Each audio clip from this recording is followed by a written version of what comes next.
國擁有眾多嘅人口，亦都擁有世界上最豐富多元嘅自然景觀，高原、山林、湖泊、海岸線，呢一種地理同埋氣候嘅跨度，有助於物種嘅形成同埋保存。任何一個國家都冇咁多潛在嘅食物原材料。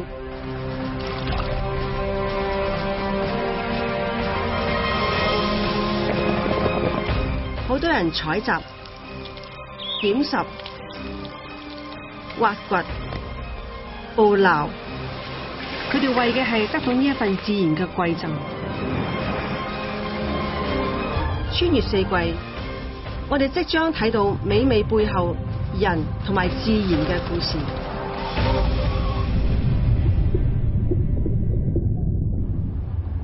雲南香格里拉被雪山環抱嘅原始森林，雨季裏空氣陰涼，喺松樹同埋櫟樹自然混交林中，盡可能地跟上丹增卓瑪嘅腳步，唔係一件容易嘅事。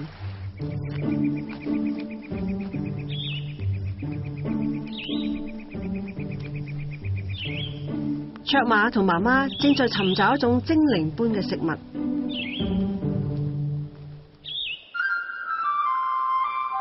卓瑪喺松針下揾到嘅係松茸，一種珍貴嘅食用菌。呢一種菌只能喺冇污染嘅高海拔山地中先至可以生存。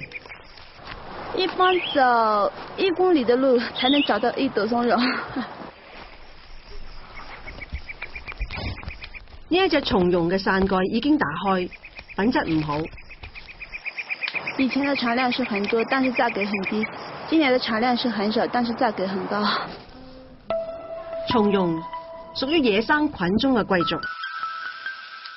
喺大城市嘅餐廳裏面，一份炭烤松茸價格可以去到1600蚊。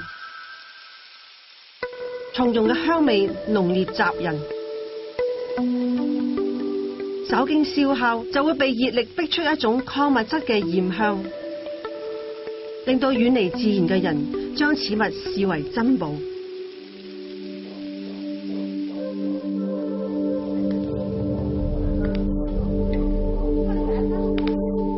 吉迪村係香格里拉松茸產地嘅中心。凌晨3點，呢度已經變成一個空村。所有有能力上山嘅人都已經出門去搵呢一種神奇嘅菌。如果不找出來的話，別人在我前面，我就什麼都找不到。別人把全部都拔走了。穿過村莊，母女兩人要步行走入20公里之外嘅原始森林。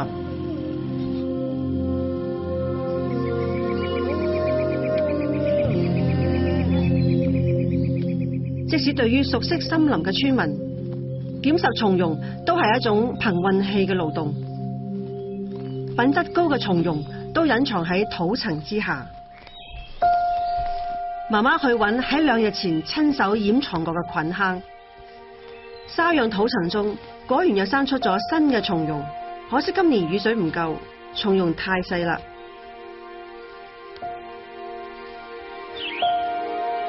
媽媽就是不會注意自己的身體，光顧着找松茸。我就是有點擔心，有一天她頭暈倒在山上。畢竟她已經歲數大了。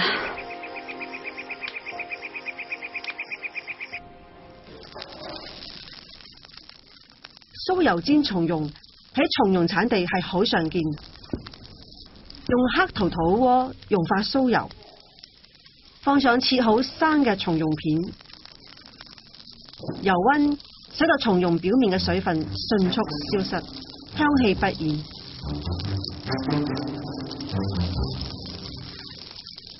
高端嘅食材往往只需採用最樸素嘅烹飪方式。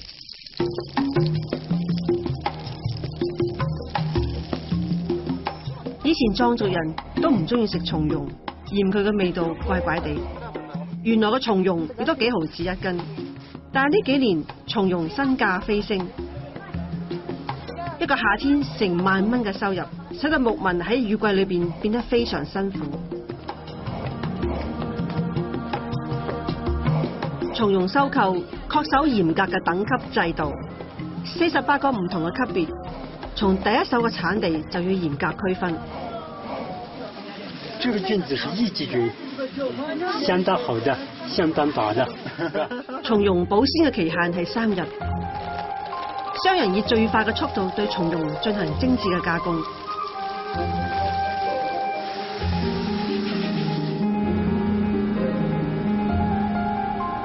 呢一種松茸喺產地嘅收購價係80蚊，但6個鐘頭之後，佢就會以700蚊嘅價格喺東京嘅超級市場出現。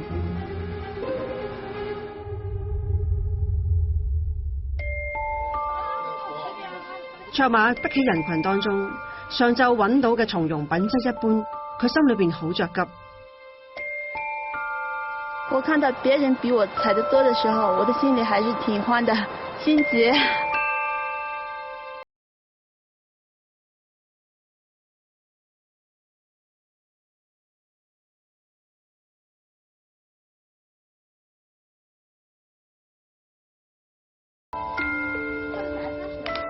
啱啱過咗嘅一日，卓瑪同媽媽走咗11個鐘頭嘅山路，但係得返嚟嘅錢好少。錯過雨季嘅呢1個月，松茸就會消失得無影無蹤。咁成家人就期待聽日嘅好運氣啦。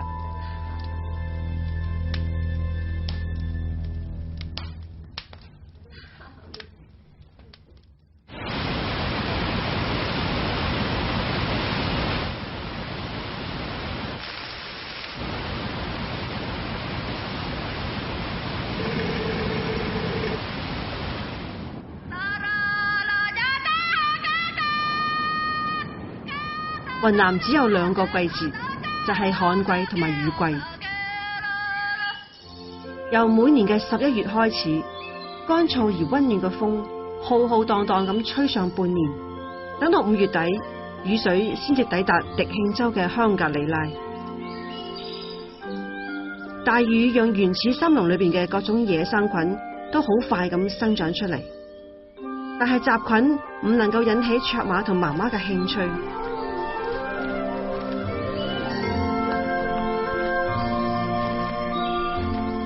大雨係自然俾嘅禮物，喺相同付出嘅時候，好嘅運氣帶俾卓瑪更多嘅收穫。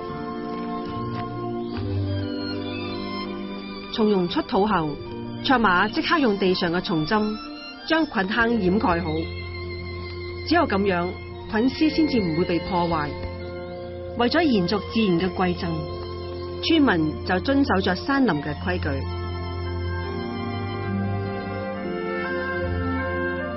松茸嘅味道雖然獨特，但係留係喺餐桌上只不過30年。喺中國嘅傳統食譜中，仲有另外一種嚟自山林嘅極品美味。用最新鮮嘅冬筍切串段，落重油，加各種各樣嘅調味料。咁就成為江浙一帶最常見嘅家常菜。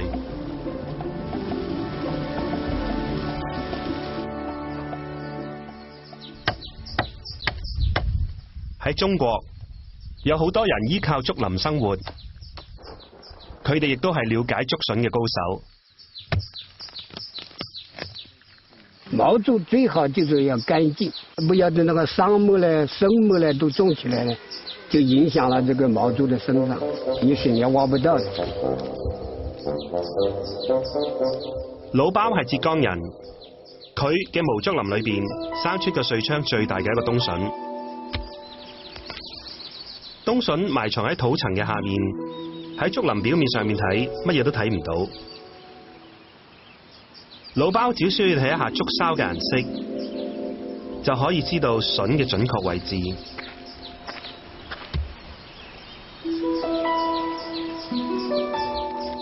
喺呢一片了無生機嘅土層之下，正有冬筍文化。冬筍嘅時令性極強，又難以保存。一粒冬筍除去咗筍衣之後，可以食用嘅部分真係所剩無幾。中國廚師中意佢，就係因為筍嘅質地單純，極容易吸收搭配食物嘅滋味，尤其係同肥膩嘅肉類脂肪，可以形成美妙嘅平衡。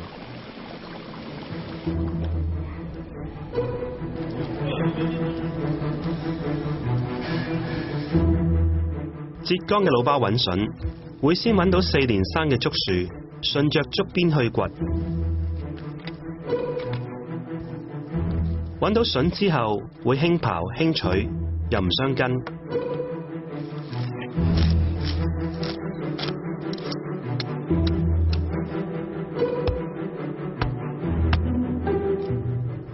竹筍攞咗出嚟之後，要用泥土冚好，就地咁利用自然，就可以保鮮2週以上。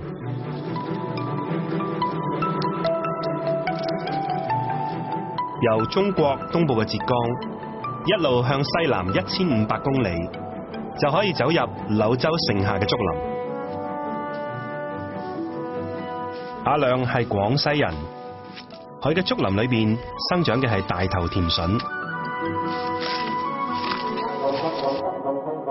6月中旬左右到9月中旬，這個時間是採筍的季節，最細膩的、最嫩的竹筍。一般嚟講，竹筍出土之後見風就會硬，如果唔及時採挖嘅話，就會又苦又老噶啦。阿亮屋企嘅筍屬於夏天生嘅邊筍，口感雖然遠遠唔及冬筍嘅鮮嫩，但係呢一種筍正正係用嚟做呢個柳州酸筍最好嘅材料。我是祖傳的絕招來擬造這個酸筍，我是大長生，他那個絕招全部遺傳給我。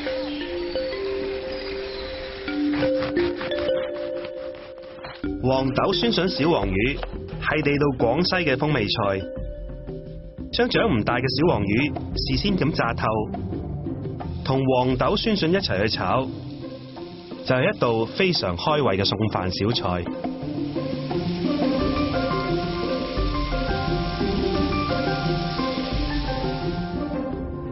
喺柳州當地有一種叫做螺螄粉嘅小食裏邊，酸筍係最重要嘅配料。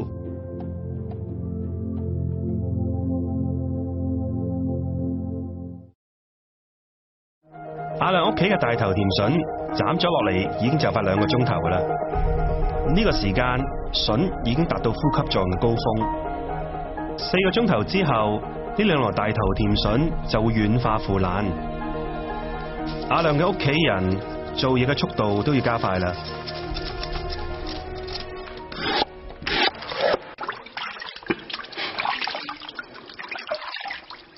阿亮喺每日瞓覺之前都會睇下自己屋企嘅酸筍壇，佢透過光睇一下酸筍嘅成色。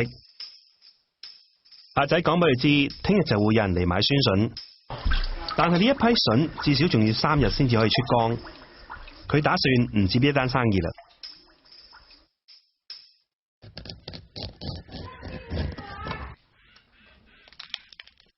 浙江嘅老包而家用緊冬筍製造一道家常嘅筍湯，鹹豬肉、筍各放一半，喺柴鍋裏邊煸炒，加上湯，鹹肉嘅熱味同埋筍嘅鮮味相互咁交融。喺呢一道被稱為醃篤鮮嘅江浙菜裏邊，主角本來應該係春筍，但係老包就冇咁講究啦。即使係價格高出20倍嘅瑞昌冬筍，對於老包嚟講，亦都只不過係自家竹林裏邊嘅一道小菜啫。再過一個節氣，春筍就會代替冬筍，繼續成就精彩嘅醃篤鮮。其實除咗新鮮嘅食材，有時成就美食嘅調味料，亦同樣嚟自大自然。喺雲南大理北部嘅樂鄧山區，醒目嘅紅色砂岩中間，散佈住唔少天然嘅鹽井。呢啲鹽成就咗山裏人特殊嘅美味。樂鄧鹽做嘅血腸，醃製過程唔長， 1個星期之後就可以享用啦。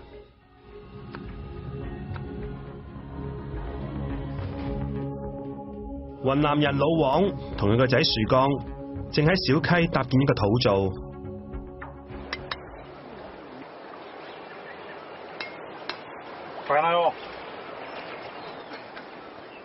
呢個土灶每年冬天嘅工作就係煮鹽，水係滷水煮鹽嘅原料。呢口鹽井喺樂鄧村裏面已經成1000年嘅啦。生產食鹽為嘅就係製造樂鄧當地獨特嘅美味。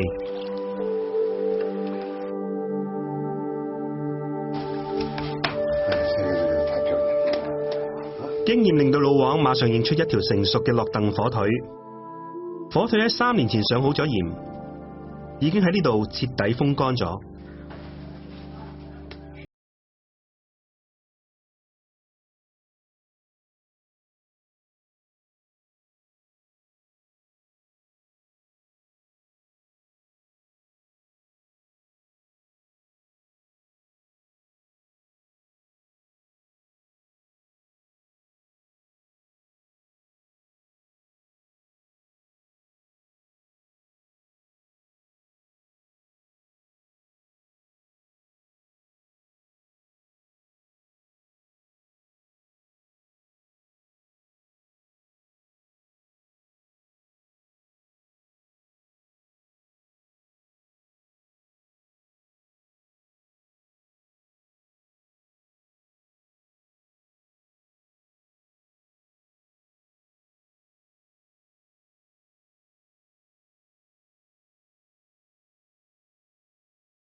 中午氣溫升高，鹽井邊上嘅土層釋出鹽分增多，吸引咗附近嘅牲口。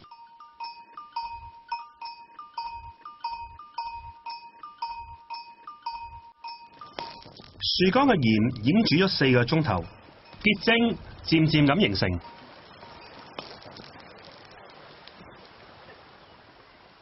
樂鄧井鹽裏邊含鉀，利於健康，而且口味清淡，係製造火腿最好嘅選擇。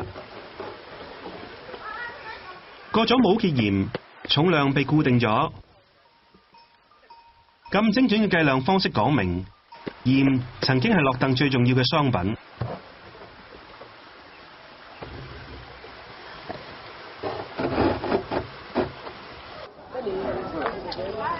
雲龍縣嘅冬季市場，老王同佢個仔趕到市集上面去挑選。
今日嘅人已經好難體會食鹽嘅珍貴，交通同埋技術嘅進步令到食鹽成為成本極低嘅商品，但係我哋仍然認為落鄧鹽係大自然賜俾山裏面人嘅一份特殊禮物。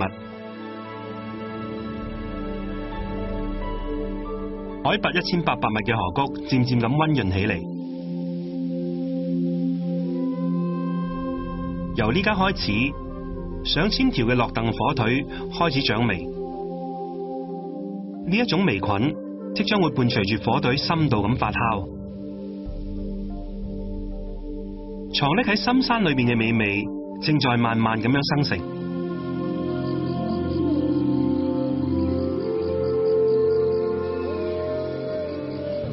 10月，長江中游嘅兩湖平原進入秋季，湖北省內臨近長江嘅湖泊水位開始逐漸下降。呢個自然嘅規律，令到啲人有機會接近湖底嘅世界。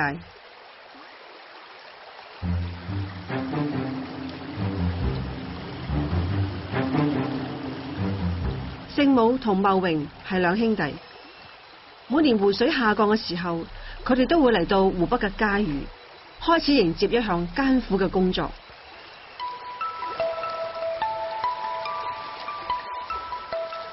對兩兄弟嚟講，新嘅機遇同埋挑戰就喺眼前。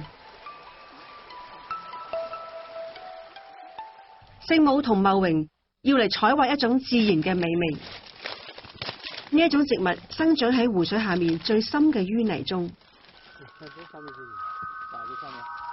要想挖到，並唔係一件容易嘅事。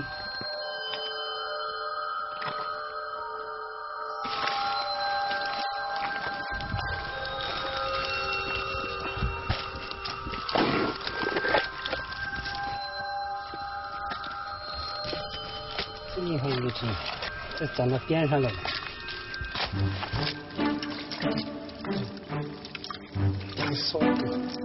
茂榮挖到嘅植物根莖就係蓮藕，係一種喺湖泊中高產嘅蔬菜。我家里蓋房子的錢嘛，蓋些孩子的讀書錢，全是我爸我掙的。身體好啊，像這活還可以多過幾年。這都是要身體，身體不是一般身體素質差的，這是體力活，一小時在那種，沒得體力搞不下來就不行。挖蓮藕要有耐心同埋技巧，先至可以取出完整嘅一段。摸清楚整條蓮藕嘅走勢同埋長度，然後再逐段咁清除淤泥。蓮藕斷咗就破咗埋牆，灌進咗淤泥，就更加賣唔出價錢。所以每一個挖蓮藕嘅人都要好小心咁將蓮藕完整咁挖出嚟。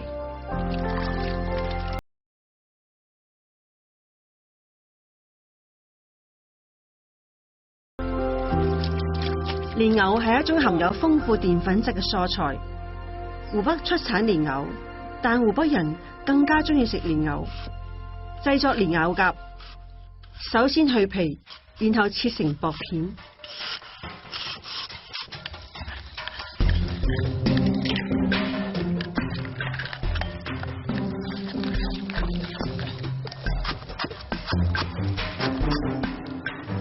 用筷子將肉餡塞入蓮藕內，使到肉餡能夠均勻分佈。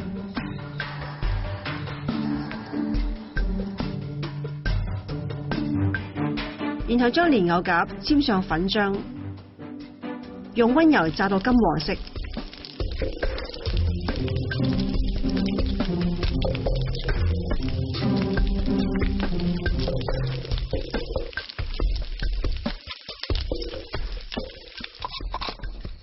蓮藕係一種包含咗人工勞動嘅自然食材，因此附加喺蓮藕上嘅價值就比其他蔬菜都要高。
为了生活，多挣几个钱。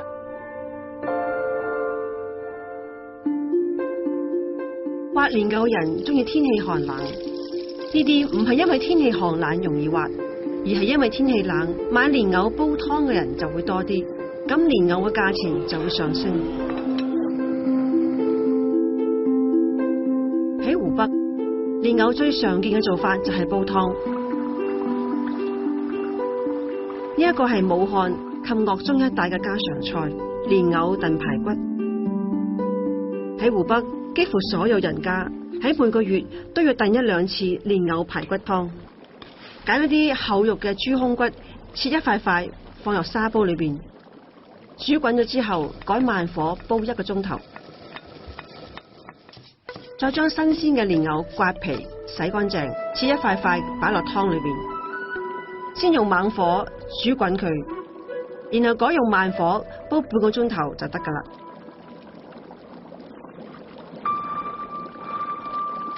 因為這是就是出自我們的手，我們在那個市場上看到藕啊，我們就有一種心裡有一種感覺，這個藕這是我挖出來的，這是我們的手，那肯定有一種感覺，這有一種親密感，是吧？整整1壺嘅蓮藕，仲要採集5個月嘅時間。喺嘉魚縣嘅真湖上，300個職業挖蓮藕嘅人，每日從日出做到日落。喺中國遍佈淡水湖嘅大省，呢一種嘅場面年年都有。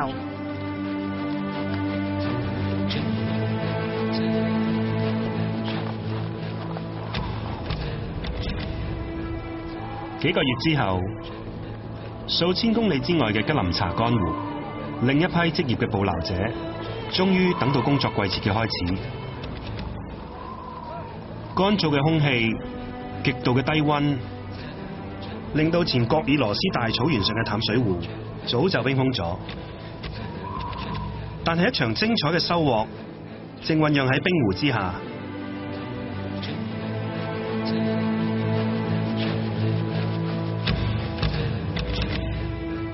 北京嘅餐廳，廚師正在開始製造每日最叫座嘅招牌菜魚頭泡餅。精彩嘅大魚頭係嚟自幾百公里之外嘅東北。攞個大鍋，唔需要用油去煎，只要事先做好嘅上湯去燉煮。魚頭喺鍋裏邊大概燉煮25分鐘。落餅要剛剛落好先至係最好。最後再用猛火去收汁。食魚頭係中國人嘅專利，好嘅魚頭比鮮魚嘅價錢貴好多。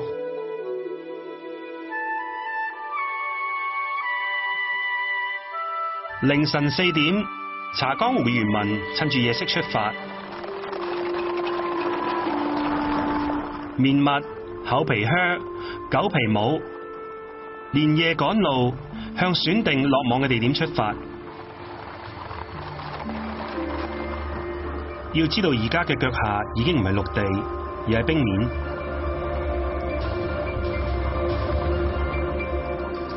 趕車嘅人最怕就係遇到仲未結實嘅冰層，人同馬一旦經過，跌落水甚至失去性命都係有可能。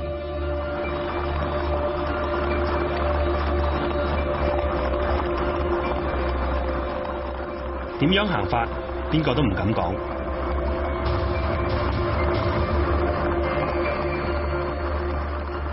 一場依靠經驗嘅賭博，就係咁，要持續幾個鐘頭。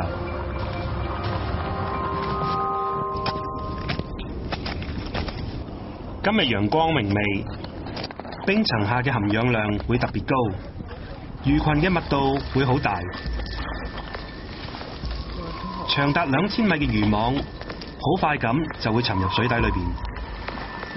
冰層下面嘅溫度係零下4度。咁樣嘅低溫裏邊，魚群會聚集唔喐，但係定位唔準嘅話，壞運氣就會好似傳染病咁樣，會蔓延好幾日。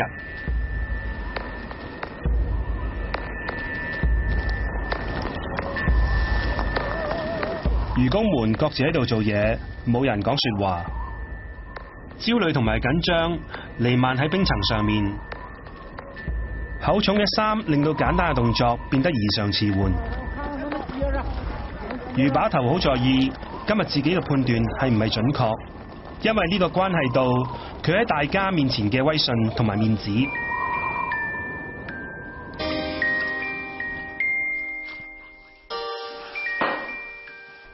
我們這天天都是魚。石寶柱今年77歲，經驗豐富，係當地好有名望嘅魚把頭。15歲開始幹，一直幹，現在都77了。你說多少年？始終沒離了這個魚界。水沒離水，沒離魚。不喝辣，今兒就這些吧。一會兒還有事兒，是吧？還得上兵啊。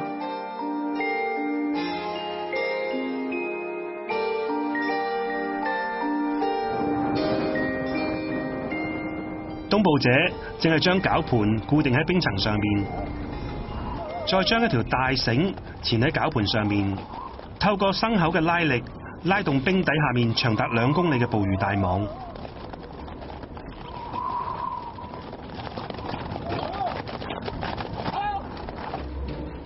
驚人嘅一幕開始啦！漁網喺透明嘅冰層下面慢慢咁樣喐，能夠睇到冰下面走網，意味住冰層嘅厚度同埋光照度都係啱啱好。但係咁樣係咪就代表魚群就喺附近呢？快過年啦！依照老習俗，當地要有一次祭湖同埋祭魚嘅活動。遊客嘅需求同埋商業嘅參與，令到眼前嘅儀式變得更加隆重。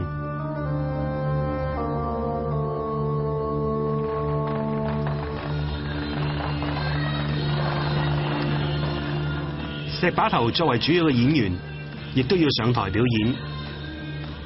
眼前嘅場面同老人家記憶裏面嘅祭祀有好大差別，但係佢仍然虔誠咁去祈求湖裏面嘅神仙因此嚟年嘅豐收。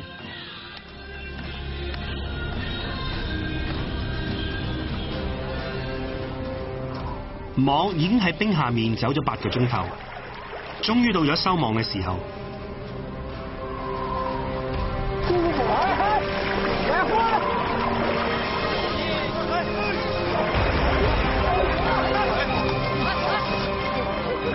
整個嘅水底世界被打撈起，被上天厚愛嘅人群又一次獲得咗饋贈。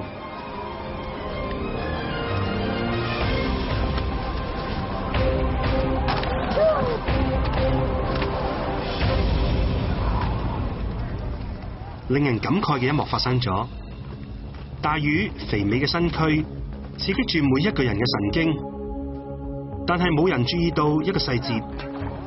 拉上來嘅網居然冇一條細魚，每條魚嘅重量幾乎都係2公斤以上。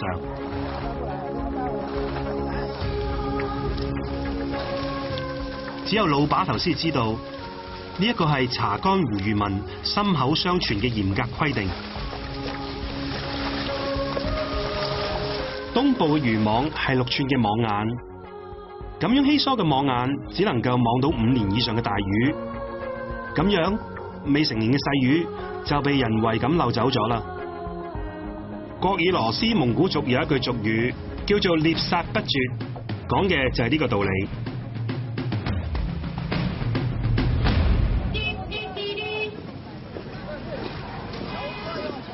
1年1次，必須得搞的。這是古代傳下來的，那不能唱。這不是年年有魚嗎？今兒咱們把魚都帶回去，今晚上咱們就吃魚喝酒。啱啱捉到嘅大魚，依家喺石把頭屋企裏邊準備迎接除夕。依照傳統，年夜飯仍然係一席全魚宴。隆重嘅晚宴裏邊，魚係絕對嘅主角。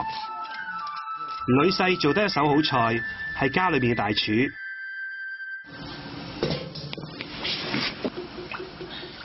完成廚餘上面嘅14道菜，盡顯咗佢全部嘅手藝。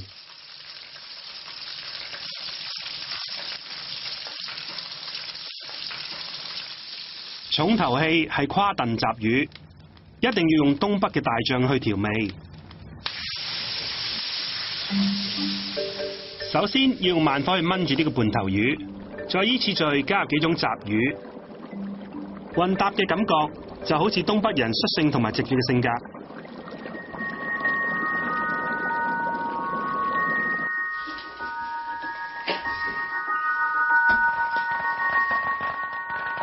屋裏面嘅小朋友陪住老人家一齊飲酒，辛苦嘅一年過咗啦。這個是生魚，生魚片；這個是銀魚，五倉；這個是魚肉段。魚鮮混雜嘅味道彌漫喺查干湖漁村嘅夜晚。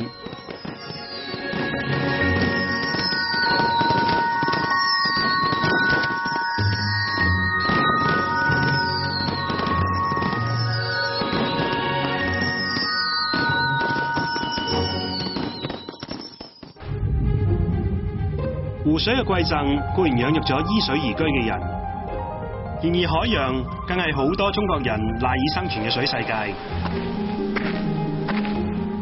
廣西京續三島上面嘅漁民曾經用高蹺捕魚呢一個方法，得到淺海嘅魚蝦。魚群通常喺西南季候風嚟臨前嘅清晨同埋傍晚活動。呢個高度借助一副高蹺，再撐開漁網作為支點，可以有效咁樣將近海嘅魚蝦一網打盡。企喺海岸線上，總會有資源將盡嘅感慨。以前好發達嘅高蹺捕魚，依家逐漸成為咗民族嘅旅遊項目。喺京續萬尾漁村，佢哋係最後5個會高蹺捕魚嘅人。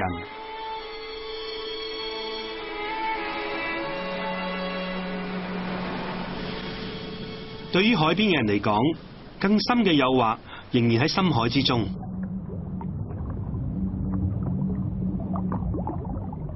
中國擁有長達18000公里嘅海岸線，但係捕魚嘅地方離開海岸越遠，咁危險性就越高。走入馬祖廟祈福，意味着新嘅航行馬上開始。海南人林鴻奇係遠洋捕撈隊嘅船長。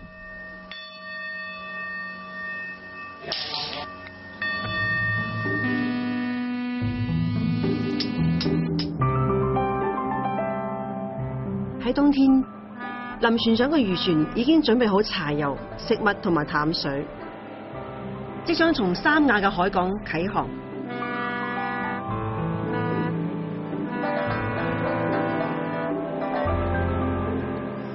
船上20個人，大部分都係年青力壯。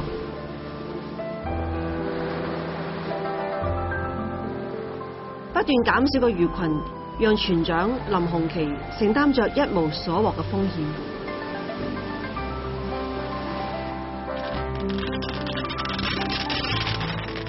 但係船長知道，自然嘅饋贈時常都係不遂人願，機會都係要靠自己去把握。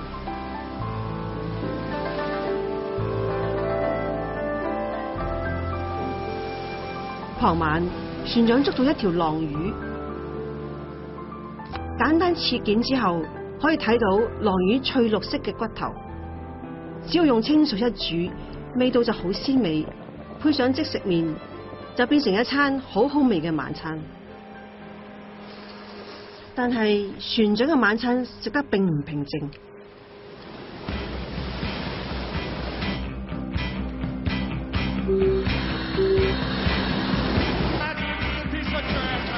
燈光引咗好多魚群嚟。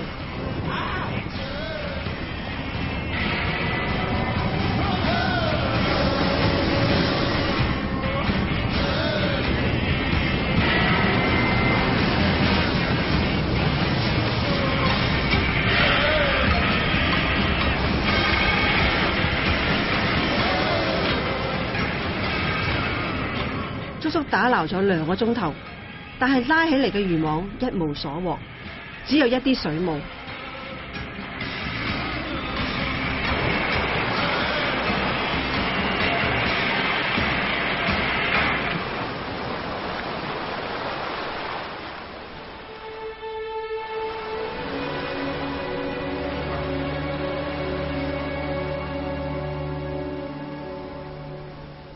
冇收穫係意料中嘅事，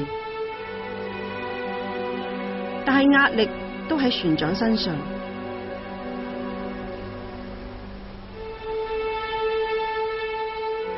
半個月之後，如果再冇收穫，林鴻其必須對船員有個交代。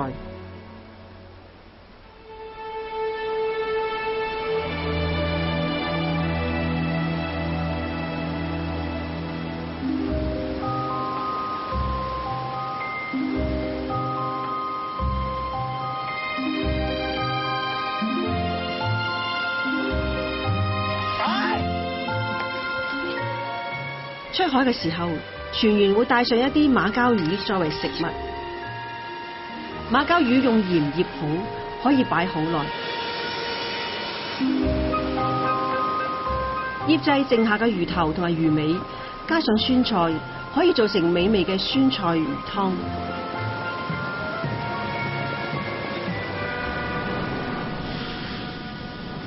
南海係中國最深最大嘅海洋。呢一度有22個島嶼同埋7個沙洲。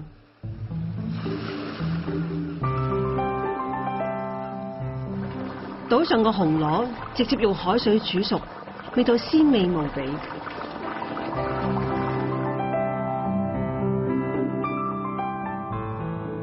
漁民到西沙捕魚，遇到惡劣嘅天氣就要靠外休息。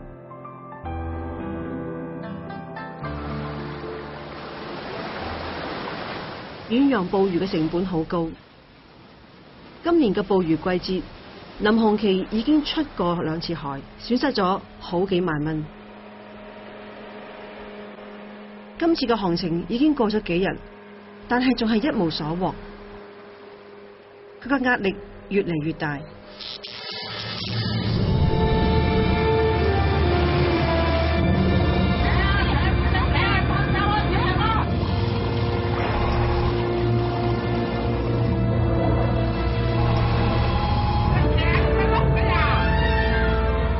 希望都寄託喺林鴻其身上，佢係船長，魚群嘅位置全憑佢嘅判斷。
從一無所獲到一日千里，靠大海謀生嘅漁民又一次獲得饋贈。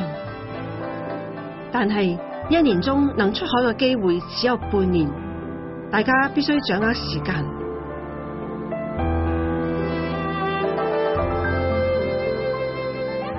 漁民獨特嘅慶祝方式就係做一席豐富嘅海鮮午餐，香煎馬鮫魚。唔需用任何多餘嘅調味，完全係原汁原味。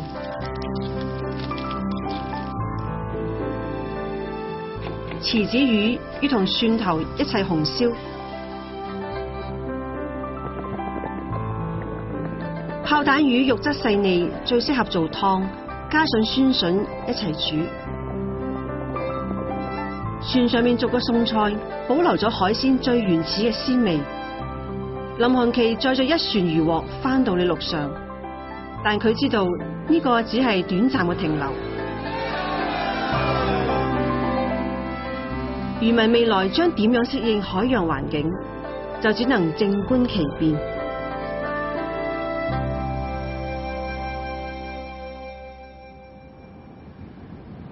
為期2個月嘅松茸季節，卓馬同媽媽賺咗5000蚊。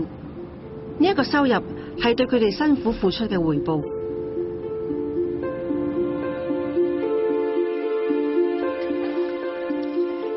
傍晚，聖母撐着船回到岸邊，佢要將今日採到嘅蓮藕用鮮布冚起嚟。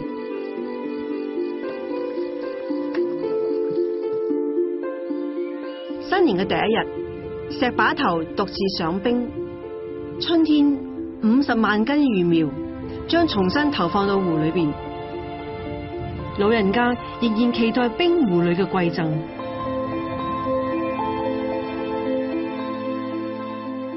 當我哋遠離自然，享受美食嘅時候，最應該感謝嘅係呢啲付出勞動同埋智慧嘅人，而大自然則以佢嘅慷慨同埋守信，作為對人類嘅回報同埋獎賞。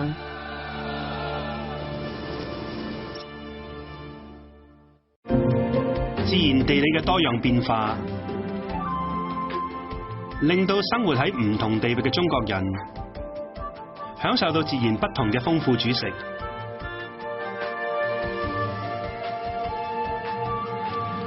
中國人對於4季時節嘅感受，帶俾中國人富饒、健康、充滿情趣嘅生活。